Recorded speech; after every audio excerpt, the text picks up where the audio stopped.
Lagi dan lagi, klinik aborsi ilegal terbongkar. Para pelaku yang tak punya keahlian sewajarnya kembali berulah.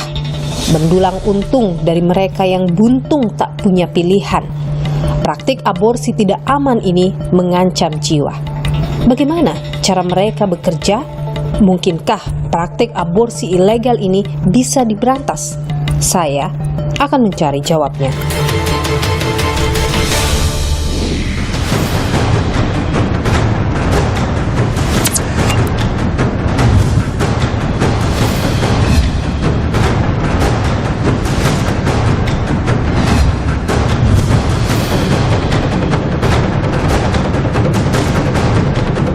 Sebelah sana telah ditemukan jaringan, nantinya akan dikirimkan ke laboratorium forensik untuk diketahui apakah jaringan tersebut adalah merupakan jaringan janin.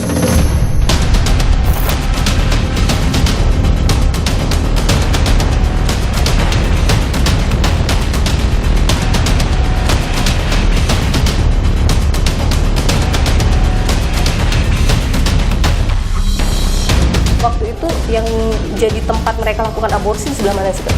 Kita boleh lihat. Ini kemarin ada kasur di sini posisinya. Terus apa lagi? Ada alat vakum, ada lampu sorot. Oke. Terus ada beberapa obat. Kita lihat ruang pemulihannya. Ini ruang pemulihan. Jadi setelah proses aborsi itu maka dibuang lewat sini, Pak? Iya, janinnya dibuang di kloset. Dibuang di kloset Ini klosetnya. Pernah melakukan tindakan itu ya?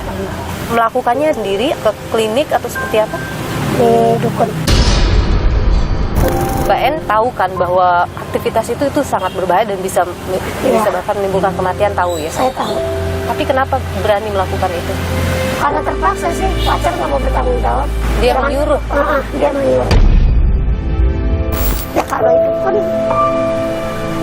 orang berat. Beberapa waktu lalu, publik dikejutkan dengan terbongkarnya klinik aborsi ilegal di Kemayoran, Jakarta Pusat. Baru 1,5 bulan beroperasi, diduga 50 janin telah diaborsi. Pelakunya seorang residivis, pernah dihukum sebelumnya untuk kasus yang sama.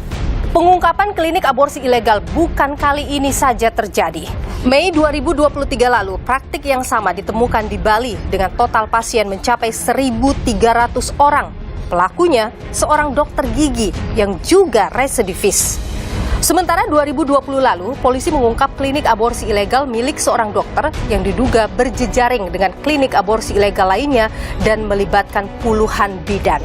Pelakunya lagi-lagi adalah residivis. Praktik aborsi ilegal sangat berbahaya. Dalam catatan Kementerian Kesehatan tahun 2022, angka kematian ibu mencapai 183 per 100.000 kelahiran. Diperkirakan 11%-nya meninggal karena aborsi tidak aman.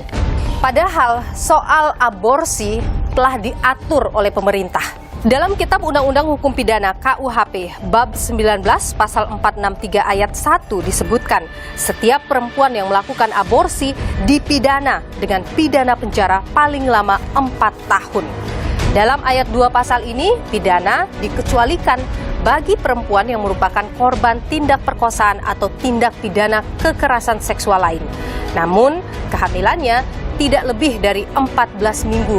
Dan juga diperbolehkan dalam kedaruratan medis. Namun tak serta-merta aborsi bebas dilakukan.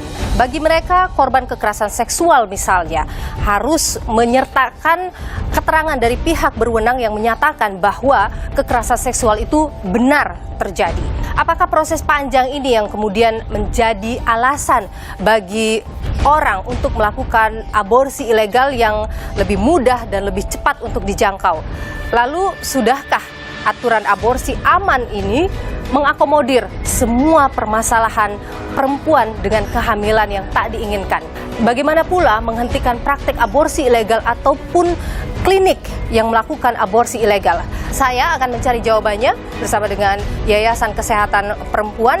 Tapi sebelumnya, saudara, saya sudah berada di lingkungan tempat klinik aborsi ilegal di wilayah Kemayoran, Jakarta Pusat. Saya akan mencari tahu bagaimana keseharian mereka saat itu selama 1,5 bulan. Saya akan temui Pak RT, termasuk juga saya akan coba mudah-mudahan bisa masuk untuk melihat bagaimana kondisi di dalam, bagaimana alur pada saat itu. Ikuti saya, saudara.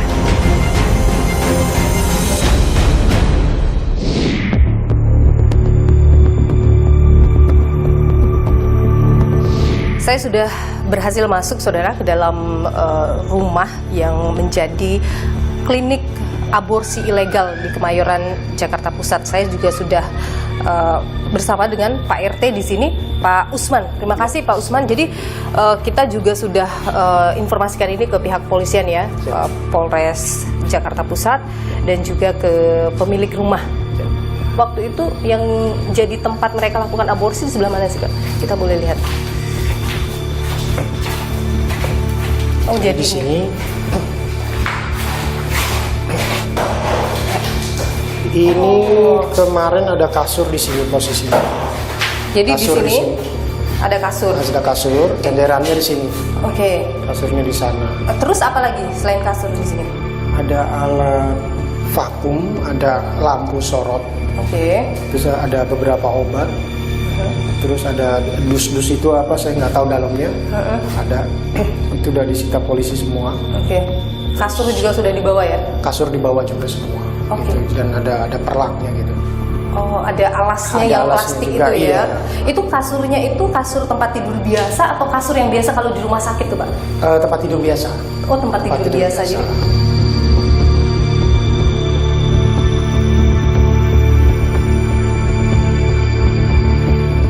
ini 6x3 ini ada Ini ada AC-nya. Oh, ini ada AC tadinya. Oke. Jadi memang tertutup semua. Ada AC dan dingin ini. Dan kalau- dingin. Yang di sini ini tadinya ditutup nggak nih, Pak? Ini memang udah ketutup. Oh, udah ketutup. Udah ketutup. Oke. Jadi kalau misalnya di dalam sini ada yang menangis atau berteriak, ini nggak akan kedengaran keluar? Nggak bakal bergerak. Oh, karena ini memang juga sangat tertutup sekali kalau Tertutup Anda lihat. sekali. Di sini tempat untuk aborsi dilakukan. Iya. Jadi informasi dari polisi bahwa waktu aborsi itu cepat sekali dilakukan, hanya 10 menit ya, 10 sampai 15 menit gitu. Setelah itu mereka akan dibawa ke ruang pemulihan. Kita lihat ruang pemulihannya.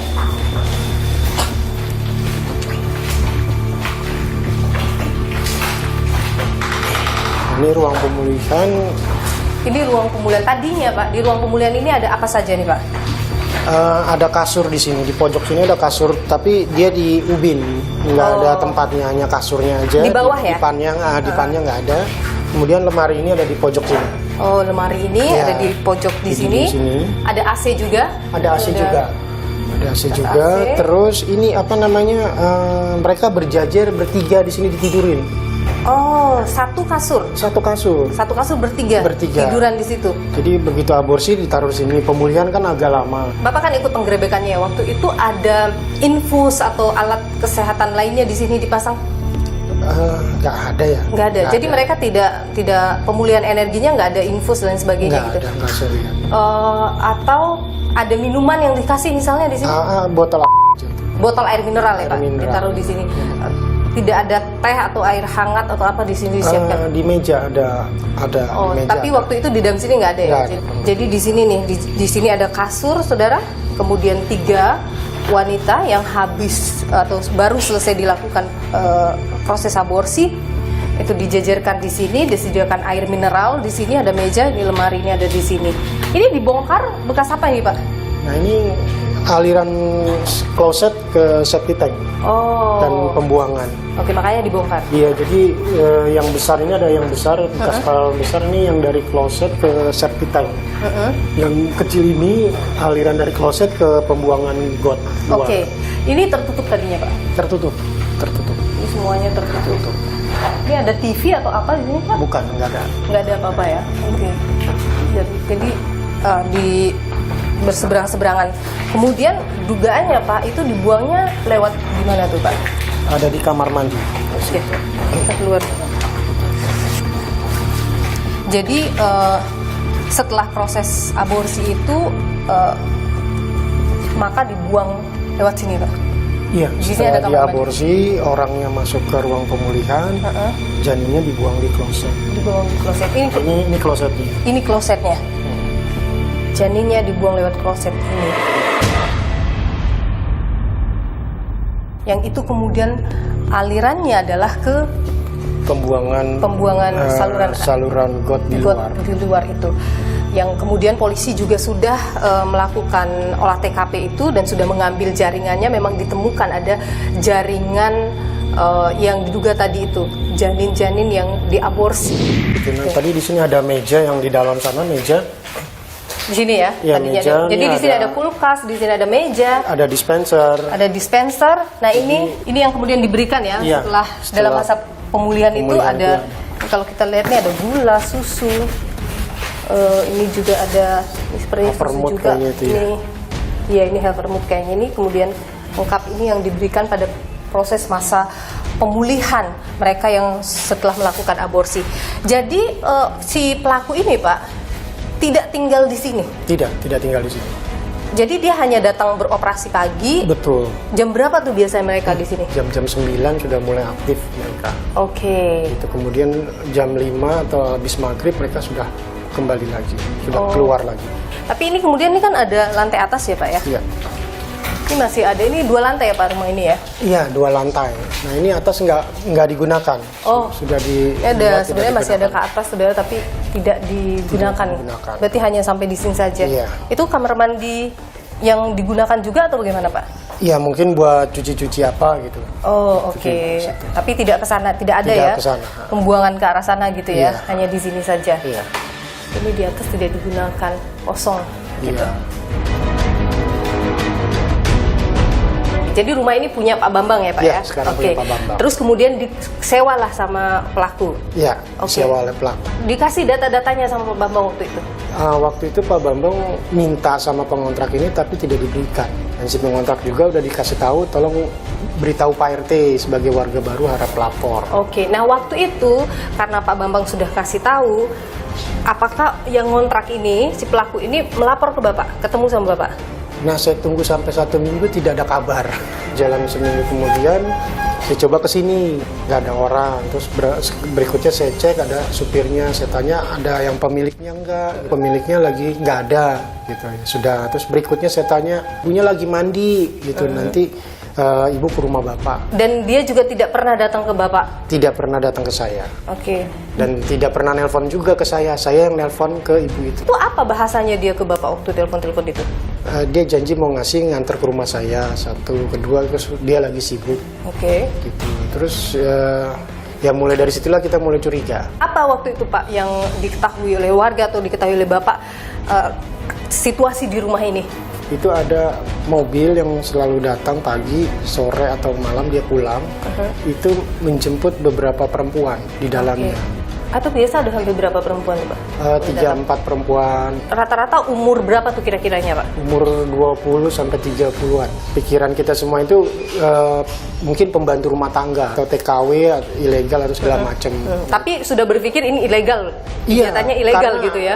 Diminta dirinya susah, terus tidak bersosialisasi, itulah ciri-cirinya gitu. Kita udah waspadai itu. Oke. Kita Tapi pelan-pelan. kemudian sempat setelah lapor-laporan masuk ada kecurigaan-kecurigaan lapor ke Babinsa misalnya. Iya, kita ada laporan juga dengan keamanan di sini, tapi Pak dipantau aja dulu terus. Oke, diminta dipantau. Gitu. Kita juga koordinasi sama yang punya rumah sebelum kita mau kesini sama pemilik rumah, tapi sudah keburu kegerebek.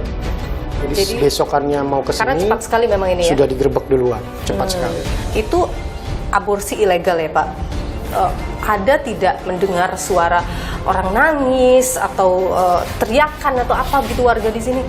Nah ini lucunya jadi warga itu nggak pernah dengar orang teriak, kesakitan, rintihan itu nggak pernah dengar. Atau mungkin karena itu darah yang keluar ya Pak? Ada bau amis mungkin yang Kalau pernah itu dicium warga? Bau amis? Ada juga laporan ke saya bau amis, saya juga ke situ bau amis. Tapi nggak kepikiran itu gitu, namanya got kadang-kadang kan bau. Terus ada di kamar mandi warga itu laler hijau, udah diusir, ada lagi, udah diusir, ada lagi. Di rumah deket sini? Iya. Oke. Gitu, di kamar mandinya. Nah itu Kata tim forensik kemarin setelah ketemu ternyata itu mencium bau bangkai lalat itu. Dan ini adalah kejadian pertama Dalam puluhan tahun di warga kami, nggak pernah ada. Tidak pernah ada kasus seperti ini. Ini jadi kewaspadaan ya Pak untuk Iya, Bapak. kewaspadaan buat kita semua ya. Saya juga mengucapkan terima kasih sama warga saya yang aktif, peduli, menjaga lingkungan di sini, dan Pak Kapolres dan jajarannya yang cepat sigap menyikapi apa yang terjadi di lingkungan kami ini. Tentu ini jadi pelajaran besar untuk kita semua ya Pak Baik. Usman. Terima Ya. kasih Pak Usman. Sama-sama.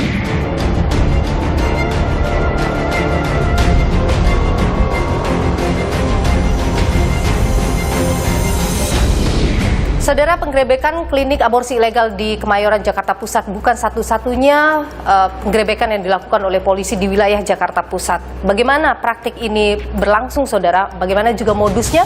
Kita tanyakan hal ini bersama dengan Kapolres Jakarta Pusat, Kombes Komarudin. Pak Kapolres, terima kasih sudah bersama Niluh. Jadi, perkembangan terbaru ini Pak terkait dengan kasus ini? Sampai dengan saat ini total semuanya ada 9 tersangka yang sudah kita tetapkan. Oke. Di antaranya 4 sebagai pengelola klinik aborsi. Kemudian 5 orang lagi, di antaranya 4 orang pasien dan seorang laki-laki, salah satu kekasih dari pasien. Oke, kekasih ini dia berarti meminta atau menyuruh melakukan aborsi itu? Dia yang menyuruh kekasihnya untuk melakukan aborsi, termasuk membiayai. Oke, si pasien-pasien ini dapat informasi klinik itu dari mana Pak? Saat ini kalau kita lihat ataupun kalau kita ketik saja di sosial media kita, ketik klinik aborsi maka bermunculan itu. Nah, salah satu nomor di situ adalah nomornya NA, selaku otak dari klinik aborsi ini. Oke. Nah, menurut keterangan dari mereka mulai beroperasi per tanggal 15 Mei sampai dengan pada saat kita lakukan penggerebekan di tanggal 27. Yang katanya, kata SM selaku eksekutor, dia telah melakukan kurang lebih sekitar 50-an. Jadi per hari sekitar 1-2 pasien yang datang? Menurut driver, sehari antara 4 sampai 6. Nah, itu juga informasi yang saya dapat dari warga juga. Biasanya ada 3-4 orang yang datang, artinya bisa lebih dari 50 itu ya Pak? Bisa lebih, itu kan perkiraan dari eksekutor ya. Ini kan pelaku ini residivis ya Pak ya? Betul. Sebelumnya dia praktik di mana Pak?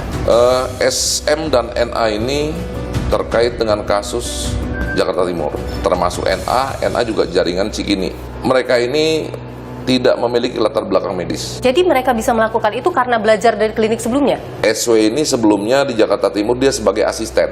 Oke. Dia yang menyiapkan alat, dia yang membantu eksekutornya untuk melakukan tindakan aborsi. Nah, dari sana dia tahu apa saja sih alat yang dibutuhkan untuk aborsi. Ternyata mudah.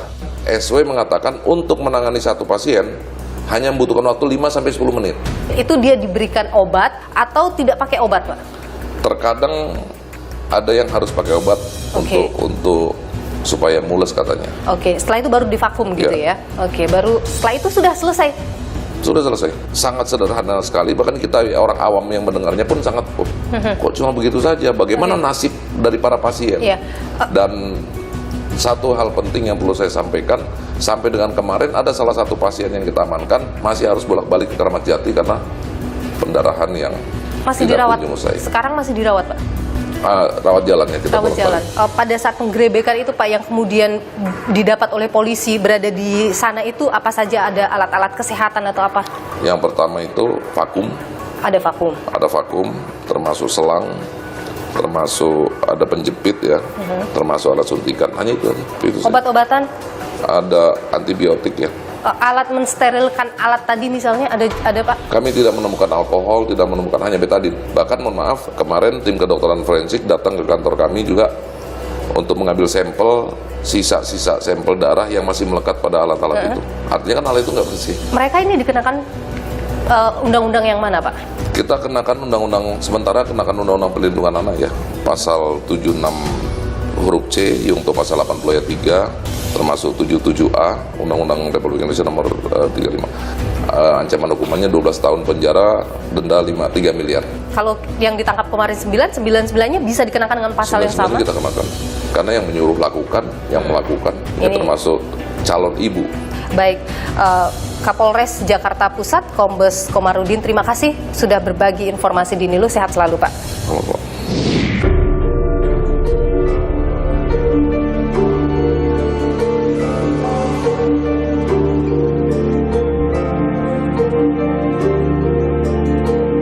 Pertama infeksi, yang kedua perdarahan, yang ketiga adalah risiko akut abdomen.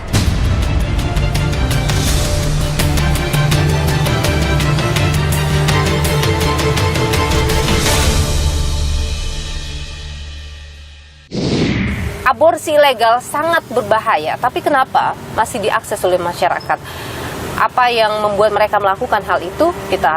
Saat ini saya sudah bersama dengan salah seorang yang pernah melakukan aborsi tidak aman. Saya harus menyamarkan identitasnya. Ia inginnya dipanggil dengan N saja.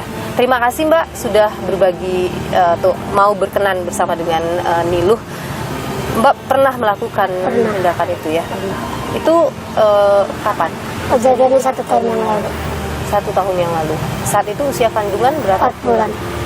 4 bulan. Melakukannya dilakukan sendiri atau ke klinik atau seperti apa? Di dukun. Di dukun. Di wilayah Jakarta. No, Luar Jakarta. luar Jakarta. Oke. Kenapa bisa atau dari mana bisa tahu?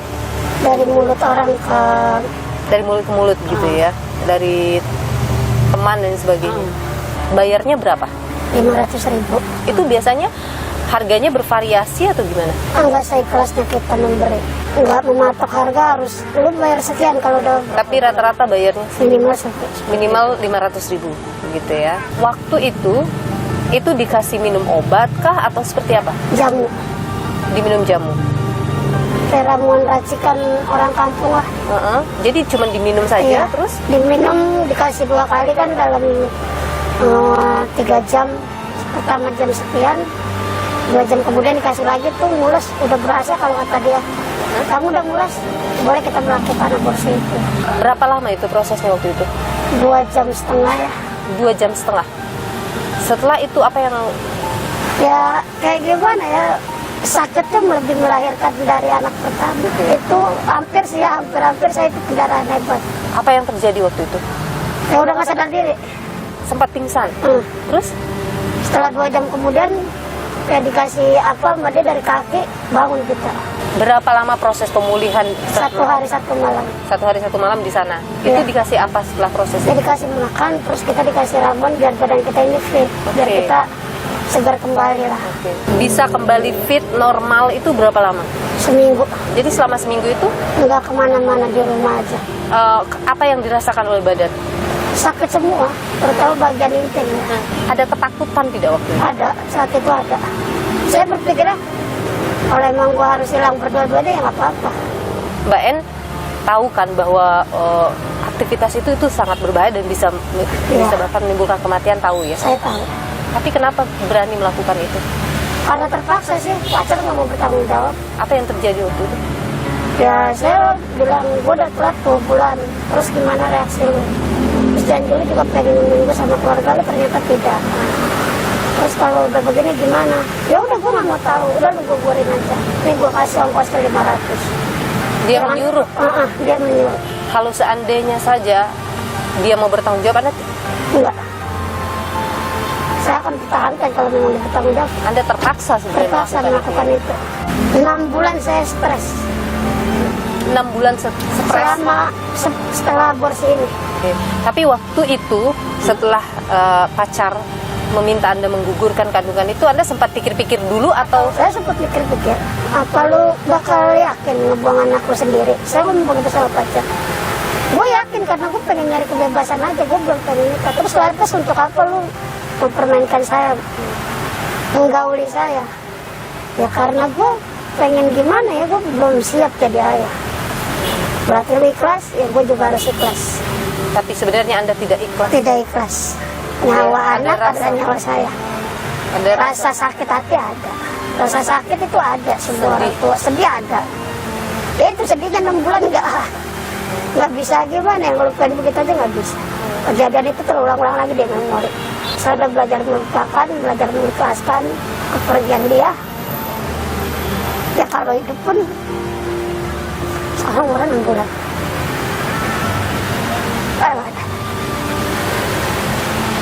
Tapi ya itu aja yang aku buat. Tapi sebenarnya jauh di lubuk hati Anda sangat sedih dengan keputusan itu. Ada sedih ada. Mungkin ada hal yang ingin Anda sampaikan untuk orang-orang di luar sana terkait pilihan-pilihan seperti ini. Untuk para wanita, jika mana kalian belum ingin memiliki sebuah hubungan, jangan pernah melakukan hal bebas. Jika kalian belum siap untuk jadi kuota ayah, jangan pernah melakukan hal-hal yang bakal merenggang nyawa kalian, seperti aborsi ilegal. Iya, karena itu sangat berbahaya dan terancam nyawa. tentu ini adalah pengalaman yang traumatik untuk Anda. Tentu ini ada pengalaman yang berat untuk Anda, tapi saya berterima kasih Anda sudah mau berbagi cerita ini di saya. Semoga selalu kuat dan tidak terjadi lagi hal seperti ini. Amin. Dengan Mbak En. Terima kasih Mbak En, sehat selalu. Sama-sama.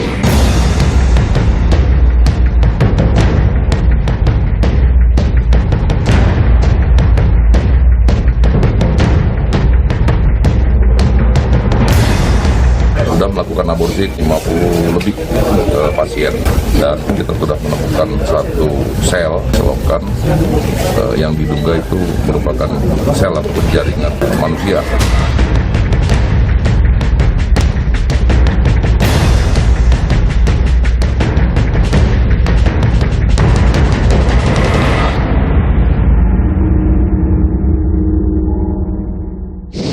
Banyaknya klinik aborsi ilegal sangat berbahaya bagi perempuan atau calon ibu. Kenapa aborsi ilegal ini masih marak terjadi? Padahal soal aborsi juga sudah diatur dalam undang-undang, bahkan baik itu undang-undang kesehatan maupun juga dalam KUHP yang baru. Kita perbincangkan hal ini, saudara. Bersama dengan saya sudah hadir Ibu Ninu Widiantoro dari Yayasan Kesehatan Perempuan. Ibu Ninu, terima kasih sudah bersama Nilu. Sehat selalu, Bu Ninu. Bu Ninu, kalau melihat maraknya ada praktik klinik aborsi ilegal, apa yang terjadi sebenarnya kalau ada menurut Anda? Kenapa kita tidak melihatnya dari sudut pandang yang lain? Oke. Bahwa aborsi yang aman dibutuhkan oleh perempuan. Perempuan bukan saja di kota, tapi di desa-desa, di tempat-tempat terpencil yang kita nggak pernah ke sana barangkali. Klinik aborsi aman begitu dalam bayangan Ibu, seperti apa sih Bu? Itu artinya diperuntukkan bagi semua orang yang ingin melakukan aborsi? Ya seharusnya begitu. Tidak pada kasus tertentu saja? Tidak, seharusnya tuh begitu. Kalau aborsi itu dianggap dosa lah, apalah, ya kenapa kita tidak pernah memikirkan soal pendidikan dan pencegahan, pengetahuan yang benar ya kepada anak perempuan dan perempuan, ya itu apa sih yang terjadi pada tubuh kita kalau kita melakukan hubungan misalnya? Bagaimana sih seorang itu bisa hamil? Kapan orang itu bisa hamil? Saya suka kadang-kadang, Masya Allah, kok kita ini dikriminal kan kayak koruptor aja gitu. Aborsi atau orang yang melakukan aborsi tidak boleh dikriminalkan kalau menurut Ibu? Ya kita lihat daripada dikriminalkan bukannya dididik, diberitahu dan ditolong, diberi kesempatan, daripada terus aja melabel aborsi ini sebagai dosa apa-apa. Padahal ya siapa yang membuat kehamilan itu ada. Itu apa yang membuat mereka memilih untuk melakukan aborsi? Ya karena terlalu banyak anaknya. Sudah terlalu punya banyak anak. Ya, kemudian merasa bahwa ekonomi tidak cukup. Masalah ekonomi. Masalah ekonomi untuk menunjang anak itu ke depannya. Ya, kemudian ada lagi yang di mana misalnya tidak ada kerukunan di dalam rumah keluarga. tangga. Suami yang tidak tanggung jawab, sehingga perempuan itu harus juga bekerja. Dan kalau misalnya nanti hamil, ya itu akan menyulitkan dia untuk mencari nafkah. Ada yang misalnya suami melarang ber-KB. Padahal sudah harusnya tidak punya Padahal anak udah lagi. nggak mau lagi, dia tuh udah nggak kuat lagi. Kalau kita lihat misalnya dalam kitab undang-undang hukum pidana yang baru, di situ kan kalau melakukan aborsi itu hukumannya 4 tahun, tapi dikecualikan bagi mereka yang punya kedaruratan medis atau korban kekerasan seksual lain. Menurut Ibu itu bisa mengakomodir semua masalah perempuan yang ingin menghentikan kehamilan? Belum. Itu aja yang udah yang dikecualikan itu, untuk ngurusnya itu harus begini, harus begitu, harus membuktikan ini, memakan Panjang. waktu, dan itu kehamilan jalan terus. Nanti kalau udah yang mau lakukan, oh kamu nggak bisa, udah terlalu besar.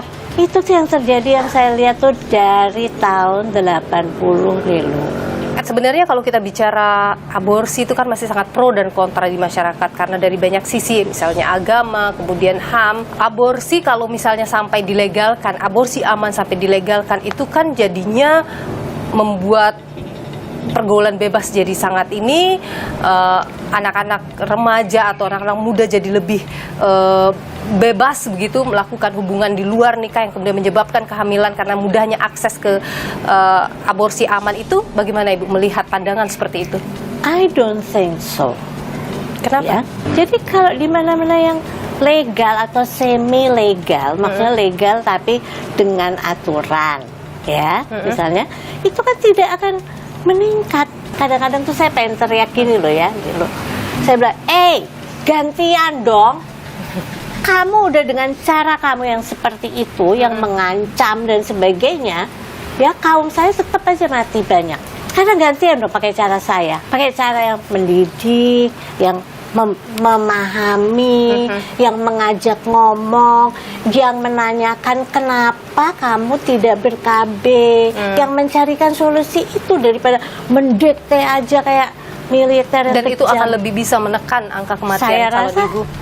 konseling itu membuat orang berpikir 2 kali. Iya ya, deh saya terusin aja. Karena mereka tuh kalau pusing tidak punya alternatif. Nah, ini dibukakan alternatif. Kok kita tidak tersentuh sama sekali dengan angka kematian yang begitu tinggi, yang sampai tingginya itu bisa dihitungnya itu berapa per jam. PR pemerintah sekarang dengan soal aborsi tidak aman itu apa sekarang, Bu? Loh kan udah ada undang-undang, udah ditulis undang-undang dari tahun 2009. Ya laksanain, sampai sekarang belum dilaksanain. Di situ kan dibilang harus ada konseling dilaksanakan oleh tenaga terlatih. Nggak disebutin psikolog atau psikiater, nggak ada di situ. Ya jadi lakukan dong pelatihan. Jadi pada dasarnya YKP mendukung kalau aborsi aman itu dilegalkan.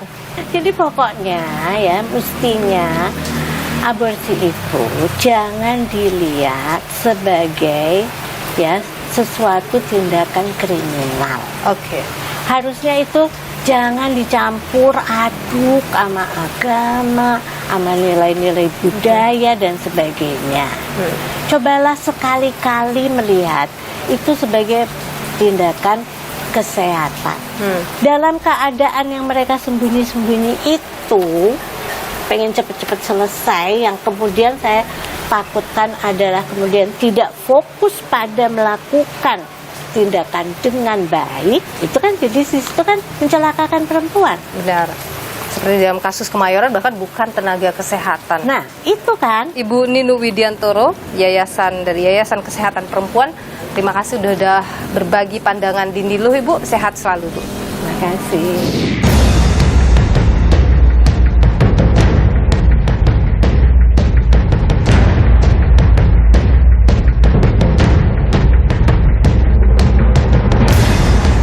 Sudah melakukan aborsi 50 lebih pasien, dan kita sudah menemukan satu sel selokan yang diduga itu merupakan sel ataupun jaringan manusia.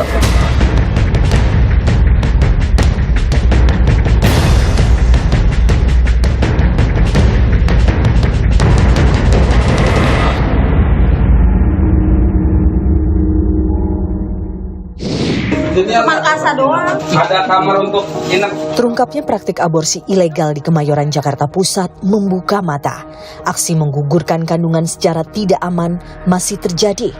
Padahal aborsi ilegal berpotensi mengancam kesehatan juga melanggar hukum.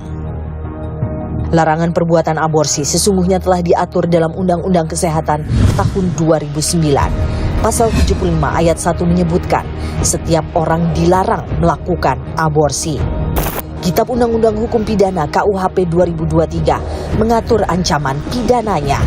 Seorang perempuan yang melakukan aborsi terancam pidana maksimal 4 tahun penjara. Namun, pidana penjara tidak berlaku bagi pelaku aborsi korban perkosaan atau kejahatan seksual lainnya dan perempuan yang memiliki indikasi kedaruratan medis. Selain itu, pihak yang melakukan aborsi terhadap seorang perempuan juga terancam pidana penjara maksimal 5 tahun. Apabila menyebabkan kematian, ancaman pidana penjaranya 8 tahun. Jika aborsi dilakukan tanpa persetujuan sang perempuan, maka si pelaku terancam pidana maksimal 12 tahun penjara atau 15 tahun penjara jika menyebabkan kematian. Berdasarkan penelitian Guttmacher, lembaga penelitian asal Amerika Serikat yang bekerja sama dengan Universitas Indonesia, 8% perempuan berumur di bawah 19 tahun telah melakukan aborsi. Sementara perempuan usia 20 hingga 29 tahun yang paling banyak melakukan perbuatan aborsi. Kemudian perempuan 30 hingga 39 tahun dan 10% perempuan berusia di atas 40 tahun melakukan aborsi. Jika dilihat dari status perkawinan, aborsi banyak terjadi pada perempuan yang sudah menikah dibanding perempuan yang belum menikah. Sementara pada perempuan yang sudah bercerai atau menjanda, angka aborsi kecil, sekitar 1%. Berdasar tingkat pendidikan, lulusan SMA ternyata yang paling banyak melakukan aborsi, diikuti lulusan SD dan lulusan universitas. Sementara lulusan SMP tercatat yang paling sedikit melakukan aborsi. Apa bahaya aborsi ilegal? Yang pertama infeksi, yang kedua perdarahan, yang ketiga adalah risiko akut abdomen. Robek rongga rahim diikuti oleh infeksi ke dalam rongga perut, bahkan mungkin jebol ususnya. Itu sangat berbahaya. Dan yang terakhir tentu untuk kesehatan reproduksi berikutnya itu akan mengalami permasalahan. Mungkin karena tindakannya terlalu masif menyebabkan rahimnya nempel, akhirnya tidak haid lagi, atau tidak teratur, atau tidak bisa terjadi kehamilan lagi karena ladangnya sudah rusak. Kemudian yang kedua, saluran telurnya itu tertutup gara-gara mungkin terjadi infeksi selama tindakan ini. Aborsi harusnya dilakukan dokter spesialis yang kompeten.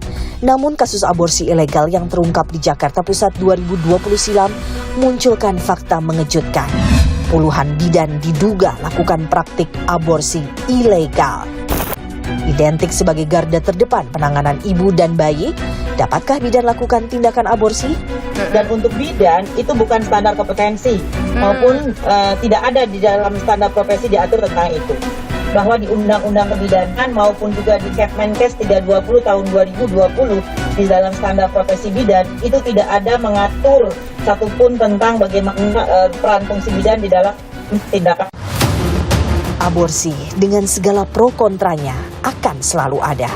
Namun aturan hukumnya sudah jelas. Aborsi hanya boleh dilakukan bagi perempuan korban kekerasan seksual dengan usia kandungan tak lebih dari 14 minggu atau perempuan yang berada dalam kondisi darurat medis.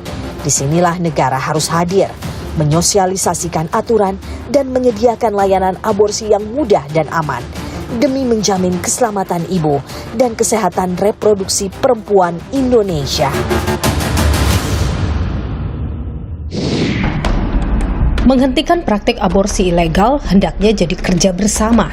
Mencegahnya dari hulu bisa jadi pilihan. Pendidikan kesehatan reproduksi harus terus digaungkan, menghindarkan perempuan dari resiko yang bisa mengambil paksa nyawa dan kehidupan mereka. Ikuti terus perkembangan pemilu 2024 hanya di Kompas TV, independen, terpercaya. Saya Niluh Puspa, sampai jumpa.